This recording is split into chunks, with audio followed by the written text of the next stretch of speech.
Did you know there are actually two completely different types of potatoes? We didn't, and it cost us big on our harvest last year.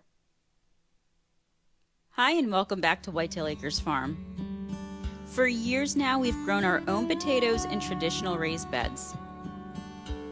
About 3 feet wide, 12 feet long, and roughly a foot and a half tall. And honestly, they've always delivered every single year. We've gotten a harvest big enough to last us the entire year, which is always our goal. But last year we wanted to try something different. We'd been hearing a lot about the wire tower cage method. The idea of layering compost, straw, and potato seeds to pull a huge harvest out of a small footprint. We were excited. We were optimistic. And to be honest, we went all in. The wire towers were the only potatoes we planted that year. And when harvest time came, we were really disappointed. Our harvest was a fraction of what it normally is. And when we really dug into it, no pun intended, we realized that the soil that we had used was really compacted and tight, and it wasn't loose and airy like potatoes need to be able to grow and spread out. Sorry, the chickens are super loud right now. So we knew we had to do something different this year with the soil because potatoes really need light, fluffy, airy soil to be able to spread out properly and produce those larger yields of potatoes. So I think what the problem was last year is that we used too much straight compost and we didn't add enough other materials into it to really loosen and break it up. So this year we're doing something very different. And this year you can see with the mix that we made, it's really loose, really airy, and I think it's going to be a much better environment for these potatoes. So I'm really optimistic that we'll be able to get a better yield this year and have a much better success. But that wasn't even the whole story. There was something else we didn't know going in. Something that changes everything about how you plant potatoes, especially in tower cages. There are actually two completely different types of potatoes, and planting the wrong one in a wire tower, that's a problem. Determinate varieties like Yukon Gold, Kennebec, and Red Pontiac, they grow a set height and set all of their potatoes in a single layer, close to where you originally planted the seed, and then that's it. Once that's done, they're done. If you keep piling more soil on top of a determinate potato, you're not going to get more potatoes. You're just burying that plant that's already finished doing its job. Indeterminate varieties are a completely different story. As the plant grows, it keeps creating new offshoots along the stem, all the way up. Every section of stem that gets buried into the soil has the potential to set new potatoes.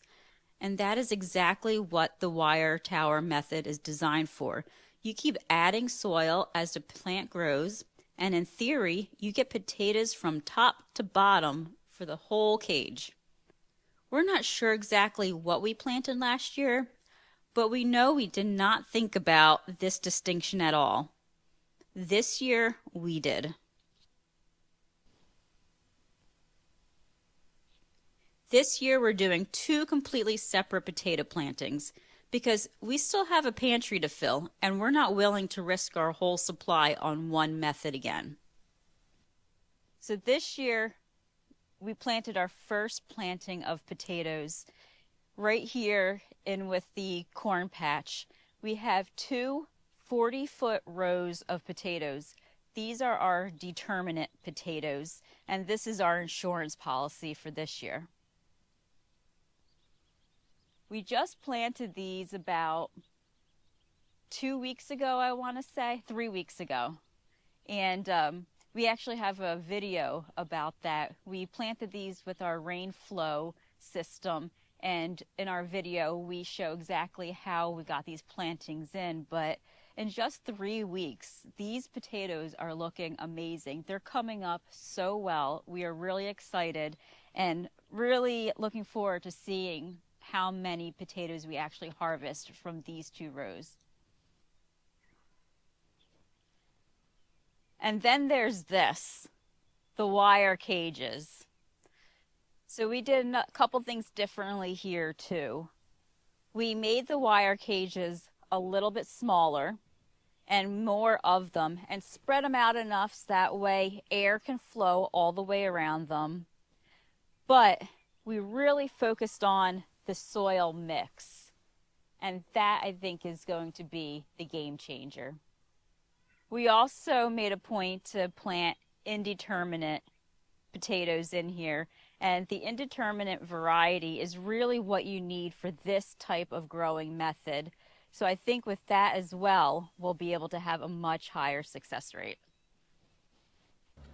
Before we could even start filling the cages, Ryan had a little prep work to do. We wanted to use the skid steer to mix the soil and fill the wire towers, but the tracks on it will tear up the yard in no time. So Ryan pulled the tracks off and got it running on normal tires. Once that was done, we could bring it right up to the work area without worrying about the lawn.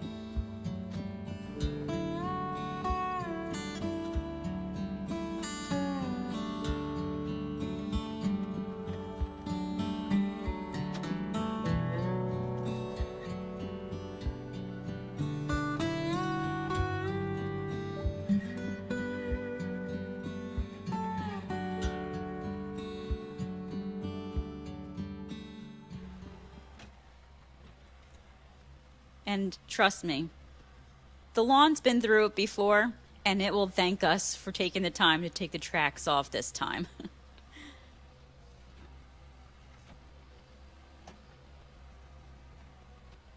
Now, the soil mix. This is where we made changes, and honestly, it's probably the most important part of this whole method. This year, we skipped the straw entirely. Our supply is low right now, and we need to hold on to it for the cattle.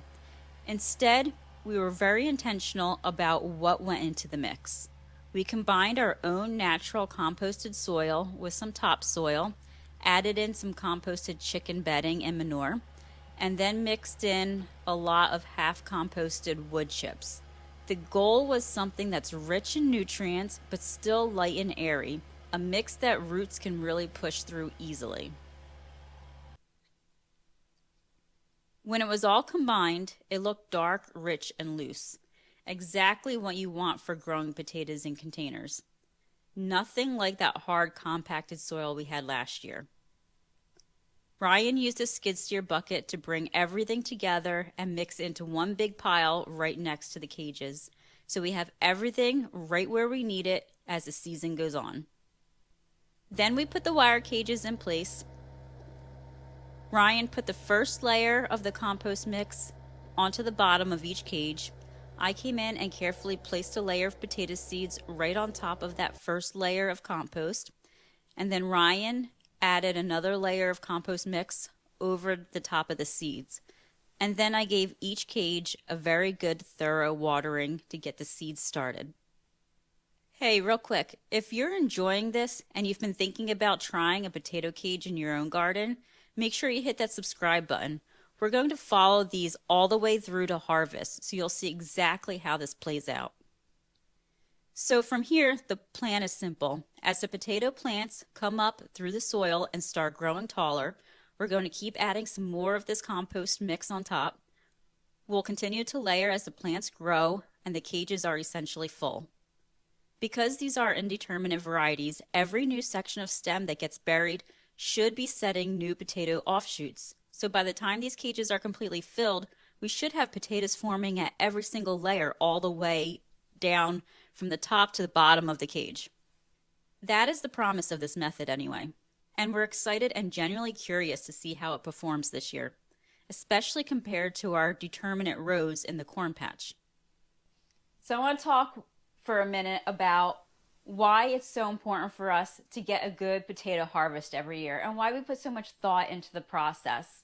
And our family loves potatoes. They're probably one of the most versatile crops that we grow here on the farm, and you can use them for pretty much everything. We use them for, baking, for roasting. You make baked potatoes. We can make mashed potatoes, French fries. So you get the idea. There's so many ways that you can use them. And so, one thing that's really important for me is to be able to can our harvest. And so, this is what we have left of our potato harvest from last year. And it's my goal every year to be able to get a ton of jars canned of potatoes. And it makes it so much easier when we go to use them throughout the year. What I love about canning potatoes is that it's one full day of work, one day of harvesting, cleaning, and canning. And then for the entire next year, I have jars on the shelf ready to go. The potatoes are already cleaned and partially softened. I just need to open a jar, and then they're ready to add into whatever I'm making. No peeling at the end of the long farm day. No prepping when you've already gotten tired from a long day and you're hungry and the family's hungry. It's already done. And the savings adds up too in a real way. Potatoes are a staple in this house. Not having to go buy them at the store all year long, that matters too. That's the kind of self-sufficiency that makes homesteading so worthwhile. So between our two 40-foot rows of determinate potatoes and these wire tower cages of indeterminate potatoes, we are going for an absolute ton of potatoes this year. And we'll keep you posted on how both methods compare and how we make out at harvest time. If you've grown potatoes in a wire tower cage before, or you've got experience with determinate versus indeterminate varieties, I'd love to hear about it in the comments below. What worked for you, what didn't, and what type of potato did you plant? Don't forget to subscribe to our channel for more potato growing adventures along with everything else we have going on at the farm here. Thank you so much for watching, and we will see you on the next one.